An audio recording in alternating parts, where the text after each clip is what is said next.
Kent County, Michigan flipped blue in November, voting for a Democrat for only the second time in 50 years. So how do voters there feel about President Biden's first 100 days? NBC News Now correspondent Dasha Burns is in Grand Rapids. Dasha, you've been reporting from Kent County since 2019. You were also there in February, just after President Biden's inauguration. Now, a few months into this presidency, what grade are voters giving President Biden?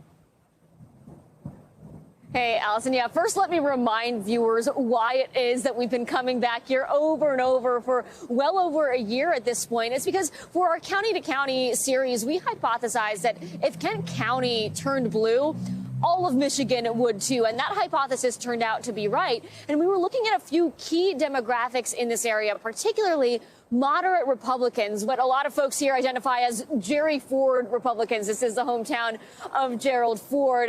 They have had a political identity crisis over the last several years, and the majority of those voters that we've been talking to, they voted for Joe Biden. Some of them voted blue all the way up and down the ballot for the very first time in their political lives. And then on the other hand, you have a lot of changing demographics in this largely suburban county. It's growing and it's become a lot more diverse, and voters of color here were also key to Biden's victory. So we followed up with the folks that keep picking up the phone when we call to ask them how they view the state of the nation right now. And I asked them to give President Biden a report card for his 100 days. Here's the overall grade that some of the people we talked to gave him. Take a listen. I would say he's at about an A-, and for the very reason that I voted for him on. And that was to restore a sense of dignity. I think I'd give him about a B. A B. A B. You know, it's 100 days, and I'm impressed with what he's got done so far. I'd do a B+. I think if you look at COVID relief and the way it's hit the streets and just the maturity in which we're handling it, the transparency of information, the stimulus has been game-changing to local families, at least here in Kent County in the Grand Rapids area. Allison, I also asked voters to grade him on specific issues, and by far the highest marks were for his handling of the pandemic. People were thrilled to see him keeping his promises and exceeding them on getting shots in arms and doing it quickly, Allison. So, Dasha, those voters there, they gave him an A-, B, B+. There is room for improvement. What issues do Michigan voters want Biden to address from here on out?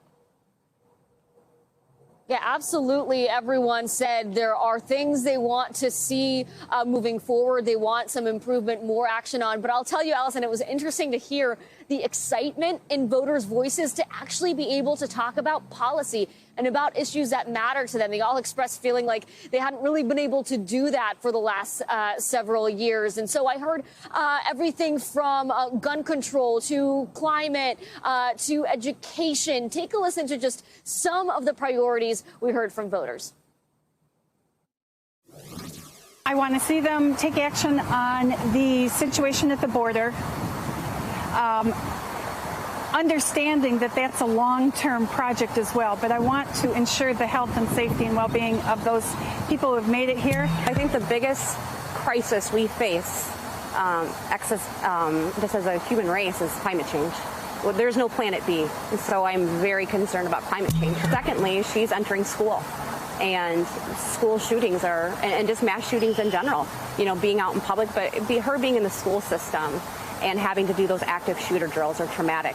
I want to see us get to a point where we no longer need to do those.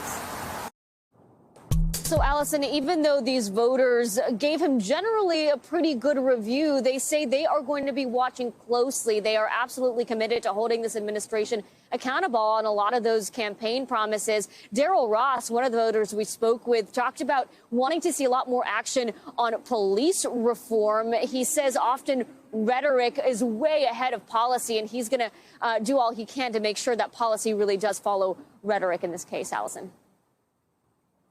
All right, Dasha Burns back in Kent County. Great to see you there. Thanks, Dasha. Hey, NBC News viewers, thanks for checking out our YouTube channel. Subscribe by clicking on that button down here and click on any of the videos over here to watch the latest interviews, show highlights, and digital exclusives. Thanks for watching.